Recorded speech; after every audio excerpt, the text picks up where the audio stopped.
জয়রাম বন্ধুরা, আমি অমৃতা। আমি রামচন্দ্রদেব শরণের বই থেকে আরেকটা গল্প আপনাদের শোনাচ্ছি। তো নোয়াখালীতে ঠাকুর আরেকজনের বাড়িতে মানে রান্নার কাজ করতেন। তার নাম ছিল বামাচরণ গঙ্গোপাধ্যায়। তিনি তখনকার দিনে পিডাব্লিউডি আর এসডিও ছিলেন। তখন উনি তখন একবার ঠাকুরকে ওনার আরেকটা চাকরকে ওখানকার প্রসিদ্ধ কালীবাড়িতে পাঠা বলি দিতে পাঠিয়েছিলেন। ওই কালীবাড়িটা তখন ছিল ওখানকার একটা মিষ্টির দোকানেরই কালীবাড়ি ছিল। আর সেই কালীবাড়িতে যেতে গেলে সেই মিষ্টির দোকানে ওপর দিয়ে যেতে হতো। সেই মিষ্টির দোকানের মালিকের নাম ছিল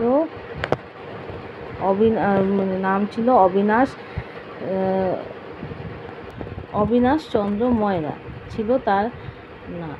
তা সে তো এবার যে ঠাকুর আর সেই চাকরটি যখন গেলেন ওখানে পাঠা বলি দিতে সন্ধ্যের দিকে, তখন হঠাৎ ওই মিষ্টির দোকানের যে মালিক ছিলেন ওনারও নজর ঠাকুরের ওপরে পড়ল। ঠাকুরের দিকে তো উনি অবাক হয়ে তাকিয়েছিলেন। উনি দেখলেন যে ঠাকুর ওই কালীবাড়িতে গেলেন, গিয়ে ধ্যানস্থ হয়ে বসলেন।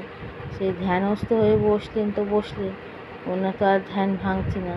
কিন্তু এই যে ধ্যানে যে উনি বসেছেন, এই বসার পরে ওনার ওখানে যে একটা আভা বেরোচ্ছে, ওনার যে এই সৌম্য মূর্তি ধারণ করেছেন, সেটা সেই ময়রার খুব ভালো লেগেছে। সে এক দৃষ্টিতে ঠাকুরের দিকে তাকিয়েই রয়েছে।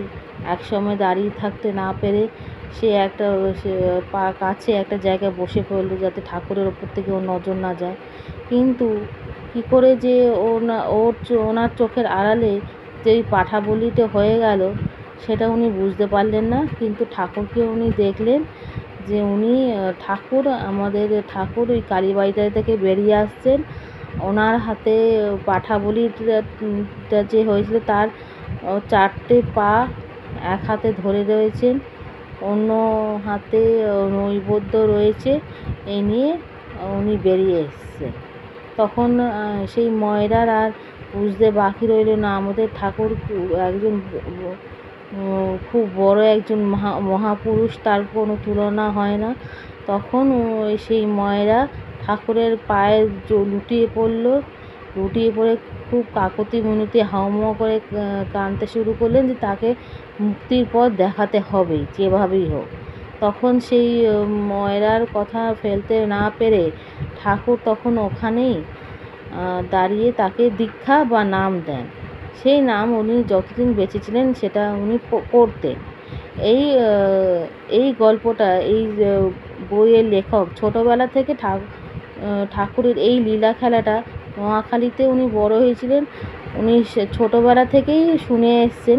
কিন্তু যা হয়, লোকমুখে প্রচারে শুনেছেন, তো এক একজন এক এক রকমভাবে কথাটা বলেছে, সঠিকভাবে উনি কোনো ইনফরমেশন পাননি। কিন্তু যখন ওই অবিনাশচন্দ্র ময়রার সাথে ওনার দেখা হলো, উনি তো যখন অবিনাশচন্দ্র ময়রা ওনাকে যখন বিস্তারে কী হয়েছিল exactly point to point note করে দিলেন, তখন উনি এই গল্পটা বিস্তারিতভাবে এই গল্পের বইটাতে লিখেছিলেন, ওনার জীবনের একটা অংশ হিসেবে লিখেছিলেন। আজকের গল্পটা এইটুকুনি। আমার এই প্রচেষ্টাটা আপনাদের ভালো লেগে থাকলে আমার এই ইউটিউব চ্যানেলটা লাইক, শেয়ার অ্যান্ড সাবস্ক্রাইব করবেন। নোটিফিকেশন বেল অন করবেন, যাতে আমি ইউটিউবে যখনই ভিডিও আপলোড করব তখনই যেন আপনাদের কাছে নোটিফিকেশন চলে যায়।